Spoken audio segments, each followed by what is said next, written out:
of 1997, I was searching. I was looking for something. I've told parts of this story before. I was brand new sober, and I wanted to answer the question that's implied in the 12 steps, how do I understand God? And I was real sure that I wasn't looking for the God that I had grown up with. So I asked someone at an AA meeting about a liberal church I didn't know from Unitarian Universalism, and she said, go check out First Universalist Church in Minneapolis over on DuPont Avenue. And so I did. And I had what I think of as the you conversion moment. When you hear words from the pulpit that you don't have to translate. It was like, ah.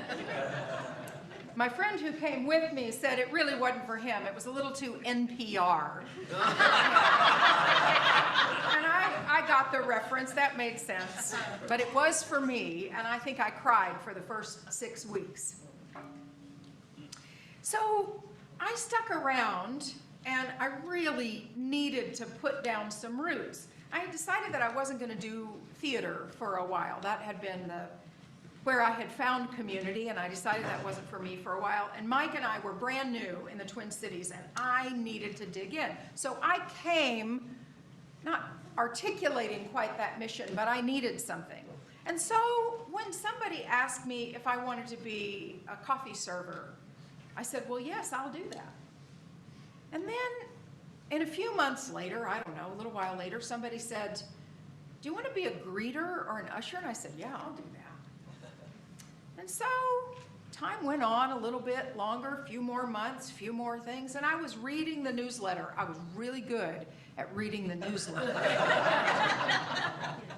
That was back in the day when it was in print. And here comes up for something that was going to happen on a labyrinth on the winter solstice. I thought, what's that? That sounds interesting. So I went to that, and I thought, that's kind of cool. And they said, we're starting a labyrinth team. Do you want to be a part of that? I said, well, yeah, I think I do. And so then months and years went along, and I was signed up to help lead the women's retreat, and I'd sing during service and special events, and I became a worship associate. And then they said, we want to run the pledge drive. And I said, are you sure? I said, yes. Do you want to join the board? And this was years in the making. I was there for about 12 years. Finally, somebody said, do you want to be a minister? And there was a record scratch. It was crazy.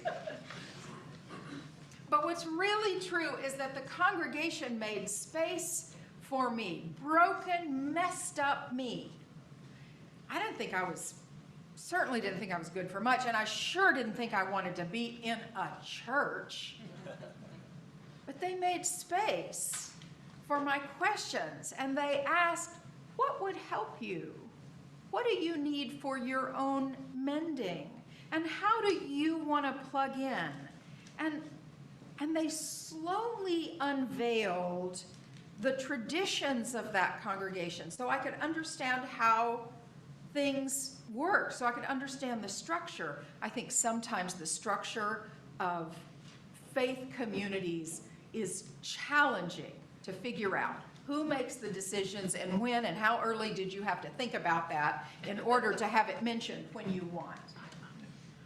They unveiled those traditions to me so I could be a part of it. And they loved me into wholeness and gave me opportunities for my own spiritual growth. They taught me leadership skills, and they saw something in me that I could not see in myself. I learned about the beauty and the challenge of relationships. I met my best friend there, and I helped plan her memorial service when she died unexpectedly. I learned what ministry really means long before I ever considered being a minister. What minister means is to be of service. To minister is to be of service.